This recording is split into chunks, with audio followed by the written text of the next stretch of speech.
You'll come early on Friday to set the table, right, Audrey? My mom asked over the phone, her voice brisk and full of purpose. I pressed the phone tighter against my ear, momentarily stunned. Wait, what's happening Friday? The dinner party for Brian's promotion, she said, as though it should have been obvious. I frowned, switching the phone to my other ear. I wasn't invited. Well, of course not, she replied, her tone dismissive. It's mostly Brian's colleagues and friends. You wouldn't really fit in. Her words stung, but I kept my tone neutral. But you still want me to come and set the table. Exactly, she said, as though I'd just solved a puzzle. You're so good at these things, Audrey. You've always had an eye for detail. And don't worry about staying long. Just help set up and make sure everything's ready. We'll handle it from there. I closed my eyes, letting her words sink in.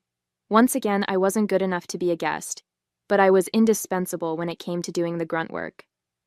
My name is Audrey, and for my family, I'm not much more than a reliable extra. The one they call when they need someone to clean up a mess or make sure everything is picture perfect for Brian's endless parade of accomplishments. I've been overlooked and underestimated for years, but hearing my mom casually dismiss me like this, like I wasn't even worth pretending to include, still cut deep. That's fine, I said finally, my voice steady despite the anger simmering beneath the surface. What time do you want me there? 4 o'clock sharp, my mom said cheerfully. We'll need time to get the table set, the candles lit, and the appetizers plated. Oh, and could you bring some extra napkins? We might run out. Sure, I said, forcing a tight smile she couldn't see. Thanks, Audrey. You're such a lifesaver, she added before hanging up, not even waiting for me to say goodbye. I set my phone down and stared out the window of my small apartment, the frustration building with every passing second. I'd moved out years ago to escape this exact dynamic, but no amount of distance seemed to matter. As I sat there, my phone buzzed with a notification. A reservation app I hadn't used in months popped up with a suggestion. A table for one at my favorite restaurant this Friday night. My finger hovered over the screen, hesitating for only a moment before I tapped reserve. For once, they could manage without me. By Thursday afternoon, my phone was buzzing nonstop. Don't forget to pick up the extra napkins, one text from my mom read. Brian's boss is bringing his wife, so make sure the table settings are perfect, came another. Each message made me grip my phone tighter, my frustration growing by the second. They hadn't even bothered to ask if I wanted to help. They just assumed I'd show up like always, ready to work behind the scenes. But this time, I had other plans. Living in my own apartment was supposed to give me some space from their constant demands, and for the most part, it had. But when it came to family events, it didn't seem to matter where I lived or how many miles were between us. I was still dependable Audrey, the one they could always count on to do the things they didn't want to deal with. I sat on my couch, staring at the confirmation email for my Friday night reservation at my favorite restaurant. Part of me felt guilty for booking it. Was it wrong to leave them hanging when they clearly needed help? But then I thought about all the times I'd dropped everything for them, only to be dismissed, ignored, or outright excluded. This wasn't just about Friday night. It was about years of being overlooked. No, I thought, opening my phone to silence their endless messages. This time, they can figure it out on their own. On Friday morning, my mom called. Audrey, just a quick reminder to be here by 4, she said cheerfully. We're counting on you to make sure everything's ready before the guests arrive. I hesitated for a beat, then said, Don't worry, Mom, I'll take care of it. Oh, good, she said, clearly relieved. You always know how to make things perfect. I don't know what we'd do without you. Yeah, I replied softly. I know. As the day went on, I got ready. Not to help with their dinner party, but for my own night out. I put on my favorite dress, did my makeup, and grabbed my purse, feeling a strange mix of nerves and excitement. When I locked the door to my apartment and stepped into the cool evening air, a weight lifted off my shoulders. For the first time in years, I wasn't putting their needs above my own. By the time the clock struck 7:30, I was seated at my favorite table, a glass of wine in hand and a smile on my face. Let them figure it out, I thought, savoring the first sip. Tonight they were on their own. As I settled into my seat at the restaurant, the world outside seemed to fade away. The soft hum of conversation, the clinking of glasses, and the warm glow of candlelight made me feel at ease in a way I hadn't experienced in years. The waiter approached with a menu, smiling warmly. "Good evening. Are you ready to order?" "Not just yet," I replied, "but I'll take a glass of your house red to start." He nodded and disappeared into the background, leaving me to savor the moment. Back at my parents' house, I could only imagine the chaos. My mom would probably be pacing around the kitchen, wondering why I wasn't there yet. My dad would try to calm her down with his usual, "She's just running late." And Brian? He'd probably assume I'd flaked out, because in his world, I was always the unreliable one. I thought about how they'd react when it finally dawned on them. I wasn't coming. The wine arrived, and I took a sip, letting the rich flavor linger on my tongue. As I glanced around the room, I noticed other diners, some laughing with friends, others enjoying quiet moments alone. I realized this was the first time in years I'd treated myself to something like this. No errands to run, no tables to set, no family demands to meet. For once, it was just about me. Meanwhile, my phone buzzed in my purse, but I ignored it. I already knew the texts and voicemails piling up. "Where are you, Audrey? The guests will be here any minute. Why aren't you answering your phone?" I almost felt sorry for them. Almost. When the waiter returned, I ordered a dish I'd been eyeing for months, but had never found the right occasion to try. As the meal arrived, beautifully plated and steaming with rich aromas, I couldn't help but smile. This was what freedom felt like, deciding what I wanted, when I wanted, without anyone else's expectations weighing me down. By the time dessert arrived, I was completely at ease. The tiramisu was decadent, the perfect end to a perfect evening. Let them scramble, I thought, savoring another bite. They'd figure it out eventually, and maybe, just maybe, they'd start to realize how much they'd taken me for granted. But for now, that wasn't my problem. Back at my parents' house, the scene was everything I'd imagined, and worse. "Where is she?" my mom demanded, pacing back and forth in the kitchen. Her voice had that sharp edge it always got when things weren't going according to plan. "She said she'd be here," my dad replied, his tone half reassuring, half uncertain. "Maybe she got held up." "Held up?" my mom snapped, throwing her hands in the air. "It's not like Audrey has anything else going on. She knew how important tonight was. How could she just disappear?" Brian strolled in, adjusting his tie with a smirk.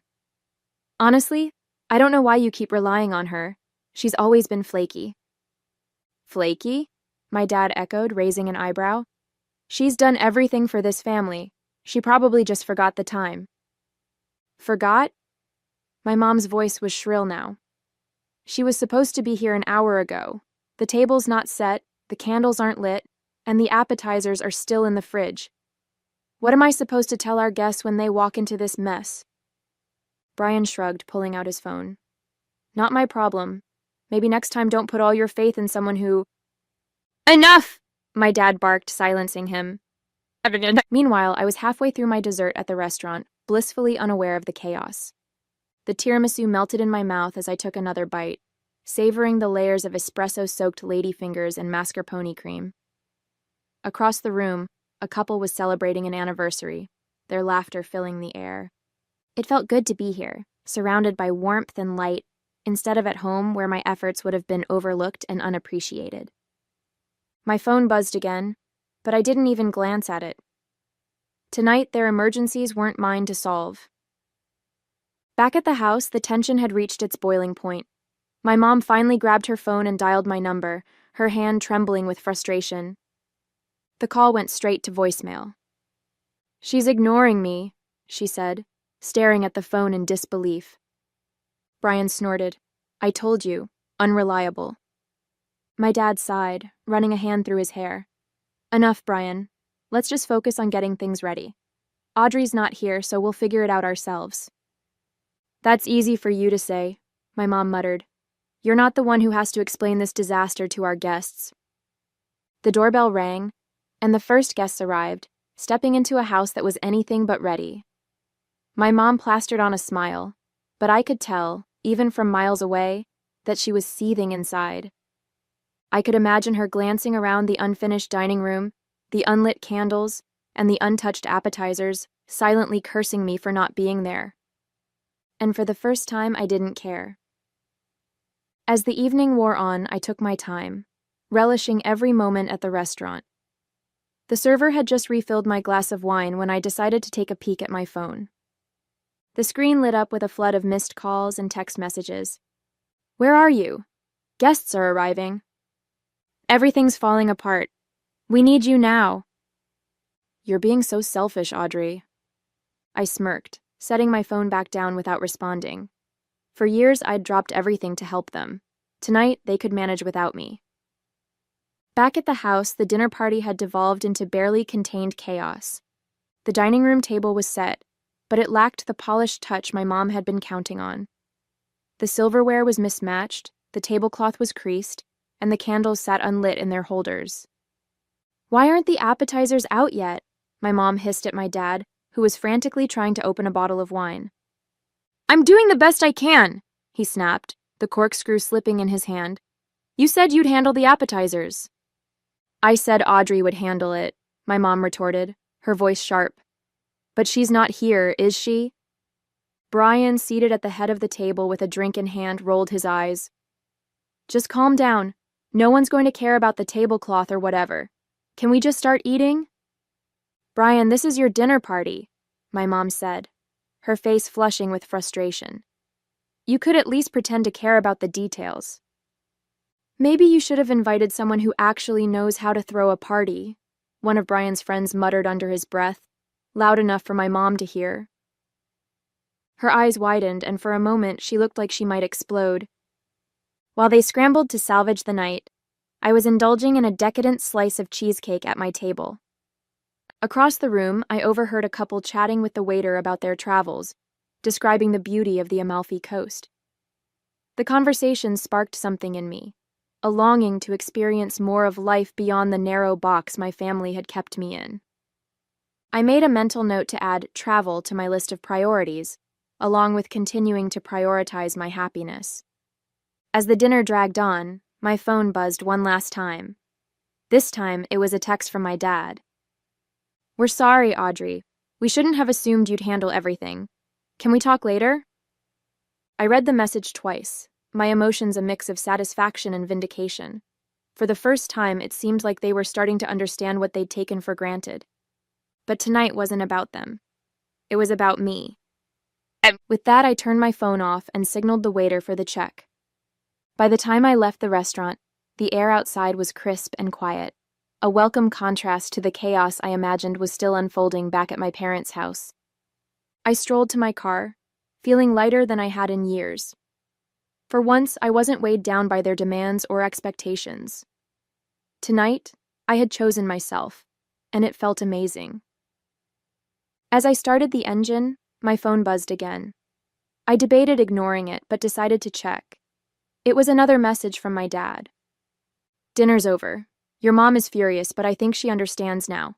Can we talk tomorrow? Please." I exhaled slowly, a mix of emotions swirling inside me. Was this genuine regret, or just another attempt to pull me back into the role they'd always expected me to play? I put the phone down without responding. Tonight wasn't about fixing things with them. It was about proving to myself that I didn't have to live under their thumb anymore. Back at the house, the fallout from my absence was in full swing. Guests had left earlier than expected, citing early mornings and long drives. The kitchen was a mess of half-empty plates and wine-stained glasses, and the once pristine tablecloth was now crumpled and dotted with spills. Brian had retreated to the living room, scrolling on his phone without a care in the world, while my mom stood in the kitchen, glaring at the disaster in front of her. "This wouldn't have happened if Audrey had been here," she muttered, slamming a plate into the sink. "Maybe," my dad said, leaning against the counter. "Or maybe we shouldn't have expected her to handle everything in the first place." She turned to him, her eyes narrowing. "What's that supposed to mean?" "It means," he said slowly, "that Audrey has done more for this family than any of us give her credit for, and maybe it's time we start appreciating her instead of taking her for granted." My mom opened her mouth to argue but paused, her expression softening just slightly. By the time I got home, the messages had stopped.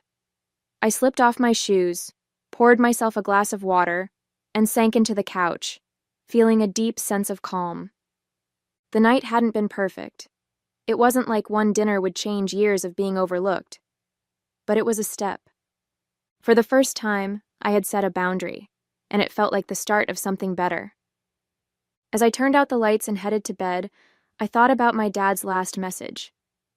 Maybe I'd call him tomorrow, but tonight I was content to let them sit with the realization of what life was like without me holding it all together. Let them figure it out for once. The next morning, I woke up feeling unusually refreshed. No barrage of texts or missed calls greeted me, which was a small but satisfying victory in itself. I brewed a cup of coffee and sat by the window, watching the early sunlight filter through the curtains. For once, there was no weight of expectation hanging over me, no list of chores I was expected to complete. It felt good, peaceful even. By mid-morning, my phone buzzed. It was a call from my dad. I hesitated for a moment before picking up. "Hi, Dad." "Hey, Audrey," he said, his tone unusually soft. "Do you have a minute?" "Sure," I replied, keeping my voice neutral. "I just wanted to apologize," he began. "Last night, we shouldn't have assumed you'd drop everything to help. That wasn't fair to you." I blinked, momentarily caught off guard. My dad wasn't usually one to admit fault, especially when it came to family dynamics. "It's okay, Dad," I said, though my voice wavered slightly. "I've just been feeling invisible lately, like I'm only valued for what I can do for everyone else." "I know," he said, sighing heavily. "Your mom and I talked about it after the guests left. We realized how much we've come to rely on you without ever really acknowledging how much you've done." "That means a lot to hear," I admitted, my chest tightening with a mix of relief and emotion. We talked for a few more minutes before hanging up. It wasn't a perfect resolution, but it felt like a step in the right direction. Later that day, Amanda came over to check in. She'd been my sounding board for years, always ready to offer advice or a glass of wine when things got tough. "So," she said, plopping onto my couch with her usual dramatic flair. "How'd it go? Did the dinner party collapse without you?" "Pretty much," I said with a smirk. But the real surprise? My dad actually apologized. Her eyes widened. "Seriously? That's unexpected." "Tell me about it," I said, shaking my head. "I think they finally realized how much they've taken me for granted." "Well, it's about time," Amanda said, raising an imaginary glass in a toast. "To Audrey, the unsung hero." As the day went on, I found myself thinking more about my dad's apology. It wasn't everything, but it was a start. I decided to text him later that evening.